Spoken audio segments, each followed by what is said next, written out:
lasījums no Apustuļu darbu grāmatas 4. nodaļas.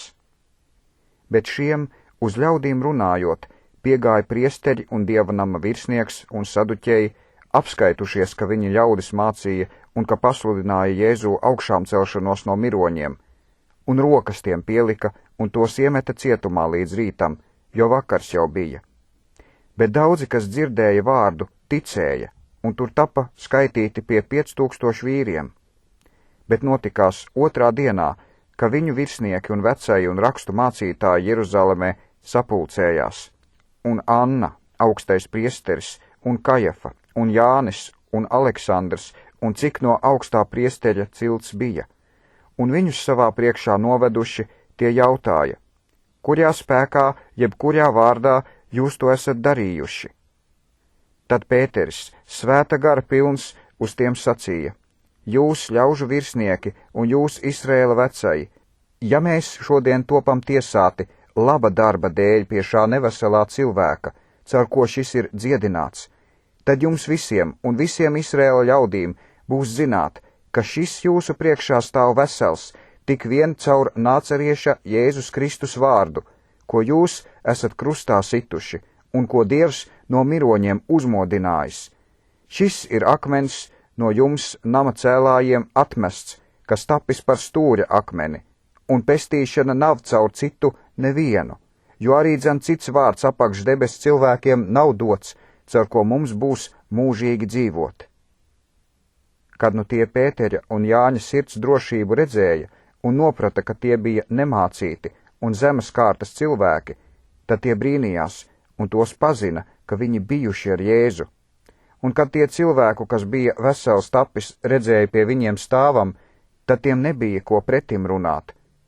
Un tie lika viņiem iziet no tiesas nama un sarunājās savā starpā, sacīdami, ko lai darām ar šiem cilvēkiem, jo ka skaidrs brīnums caur tiem noticis, tas ir zināms visiem, kas Jeruzalemē dzīvo, un mēs to nevaram noliegt. Bet lai tas starp ļaudīm tālāk neizpaužas, mēs tiem gribam stipri piekodināt, ka tiem vairs uz nevienu cilvēku nebūs runāt šajā vārdā. Un viņus aicinājuši, tie viņiem pavēlēja nerunāt un nemācīt Jēzus vārdā. Bet Pēteris un Jānis atbildēdami uz tiem sacīja, spriediet paši, vai Dieva priekšā ir taisni jums vairāk klausīt nekā Dievam, jo mēs nevaram palikt nerunājuši par to, ko esam redzējuši un dzirdējuši.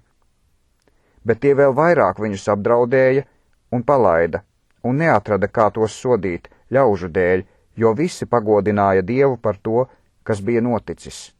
Jo cilvēks bija vairāk nekā 40 gadu vecs, pie kā šī dziedināšanas zīme bija notikusi.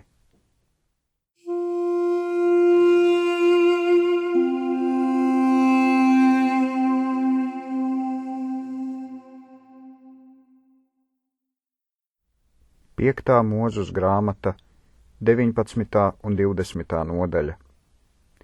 Kad tas kungs Jahve, tavs dievs, izdeldēs tautas, kuru zemi tas kungs tavs dievs tev dos, un tu tās iemantosi un dzīvosi viņu pilsētās un viņu namos, tad 3 pilsētas tev būs atšķirts savā zemē, ko tas kungs Jahve, tavs dievs, tev dos iemantot. Sataisi ceļu uz turieni un iedali 3 daļās savas zemes robežas, ko tas kungs Jahve, tavs dievs, tev liks iemantot, ka uz turieni var bēgt tik viens, kas kādu nokāvis. Un tā lai notiek ar to, kas kādu nokāvis. Kas uz turieni bēgs, tas dzīvos, ja savu tuvāko netīši nositis, un ar to iepriekš nav bijis ienaidā. Ja kas ar savu tuvāko mežā ietu malku cirst, un viņš paceltu savu roku ar cirvi malku cirst, un cirvis nomuktu no kāta un aizķertu viņu tuvāko, ka tas mirtu, tas lai bēg uz vienu no šīm pilsētām, ka paliek dzīvs, lai asiņu atriebējs nedzenas pēc nokāvēja, kad viņa sirds iekarsusi, un to nepanāk, kad ceļš būtu tālu, un viņam neņem dzīvību, jebšu viņš nāvi nav pelnījis, jo viņš ar to iepriekš nebija ienaidā. Tāpēc es tev pavēlu un saku, tev būs sev atšķirt 3 pilsētas. Un kad tas kungs Jahve, tavs dievs, izplatīs tavas robežas, kā viņš taviem tēviem ir zvērējis, un tev dos visu zemi, ko viņš solījis dot taviem tēviem, kad tu visu šo likumu turēsi un darīsi, ko es tev šodien pavēlu, ka tu mīļo to kungu Jahvi savu dievu un visu mūžu staigā viņa ceļos, tad tev vēl sev būs pielikt 3 pilsētas pie šīm 3, lai nenoziedzīgas asinis netop izlietas tavā zemē, ko tas kungs Jahve tavs dievs tev dos par īpašumu, un lai nepaliek asinis vainas uz tevis. Bet ja kāds būs, kas savu tuvāko ienīst un uz viņu glūn un pret viņu ceļas un viņu sit, ka mirst, un bēg uz vienu no šīm pilsētām, tad viņa pilsētas vecajiem būs sūtīt un viņu no turienes paņemt un nodot asiņu atriebējam rokā, lai mirst. Lai tava acis viņu nežēlo, bet tev būs atņemt nenoziedzīgā asinis no Izraēla, lai tev labi klājas. Tev nebūs pārcelt sava tuvākā robežas, ko tēvi likuši tavā daļā, ko tu iemantosi zemē, ko tev tas kungs Jahve tavs dievs dos iemantot. Vienam vienīgam lieciniekam nebūs celties pret nevienu par kādu noziegumu, jeb par kādu grēku, ko tas būtu darījis, pēc 2 vai 3 liecinieku vārda, lai lieta pastāv. Kad viltus liecinieks ceļas pret kādu, pret viņu apliecināt pārkāpumu, tad 2 vīriem, kam ķilda, būs stāties tā kunga Jahves priekšā, priesteru un soģu priekšā, kas to brīdi būs, un soģiem būs labi izvaicāt. Un redzi, ja liecinieks ir viltus liecinieks un devis nepatiesu liecību pret savu brāli, tad jums būs viņam darīt, tā kā viņš nodomāja darīt savam brālim, un tev ļaunumu no sevis būs izdeldēt. Lai citi to dzird un bīstas, un vairs nedara tādu ļaunu darbu tavā vidū. Tad nu lai tava acs nežēlo, dzīvība pret dzīvību, acs pret aci, zobs pret zobu, roka pret roku, kāja pret kāju. Kad tu iesi karā pret saviem ienaidniekiem un redzēsi zirgus un ratus un ļaužu vairāk nekā tu, tad nebīsties no viņiem, jo ar tevi ir tas kungs Jahve tavs dievs, kas tevi izvedis no Eģiptes zemes. Un kad jūs esat tuvu pie kaujas, tad priesterim būs pieiet un uz ļaudīm runāt, un uz tiem sacīt: Klausies, Izraēl, jūs šodien ejat karā pret saviem ienaidniekiem, lai jūsu sirds nepaliek bailīga, nebīstieties un nebaiļojieties un neiztrūkstieties no tiem, jo tas kungs Jahve jūsu dievs, tas iet jums līdz, par jums karjot ar jūsu ienaidniekiem, jūs atpestīt. Tad virsniekiem būs runāt uz ļaudīm un sacīt: Kas jaunu namu uzcēlis un to vēl nav iesvētījis, tas lai iet un griežas uz savu namu, ka tas karā nemirst, un cits to neiesvētī. Un ja kas dēstīs vīna dārzu un augļus no tā nav baudījis, tas lai iet un griežas atpakaļ uz savu namu, ka tas karā nemirst, un cits nebauda viņa augļus. Un ja kas sievu precējas un to vēl nav pārvedis, tas lai iet un griežas uz savu namu, ka tas karā nemirst, un cits to neapņem. Pēc tam priekšniekiem vēl būs runāt uz ļaudīm un sacīt: Ja kas bīstas un kam ir bailīga sirds, tas lai iet un griežas uz savu namu, ka tas savu brāļu sirdi nebaida tā kā savu paša sirdi. Un kad virsnieki ir pabeiguši uz ļaudīm runāt, tad tiem būs iecelt karaspēka virsniekus ļaužu priekšā. Kad tu nāc pie kādas pilsētas pret to karjot, tad tev būs tai piedāvāt mieru, un ja tā ar tevi līks mieru un tev atvērs, tad lai visi ļaudis, kas tur atrodas, tev nodevas dod un tev kalpo.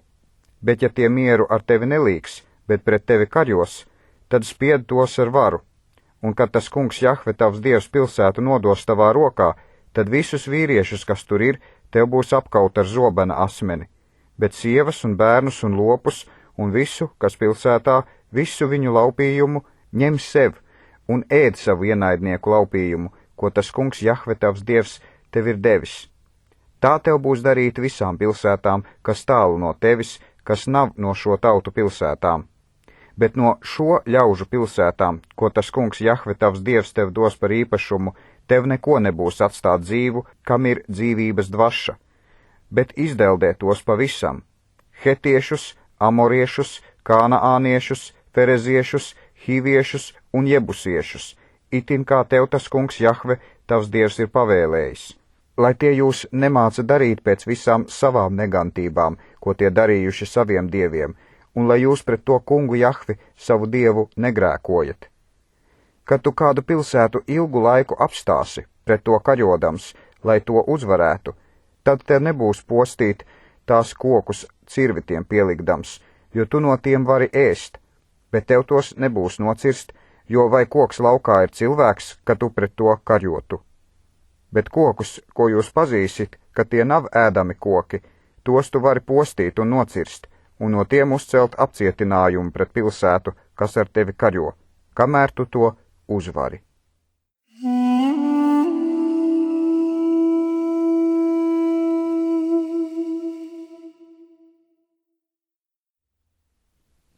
Ījaba grāmata, 13. nodaļa. Redzi, to visu mana acs redzējusi, mana auss dzirdējusi un to likusi vērā. Ko jūs protat, to es arī dzan protu. Jūs man neesat priekšā.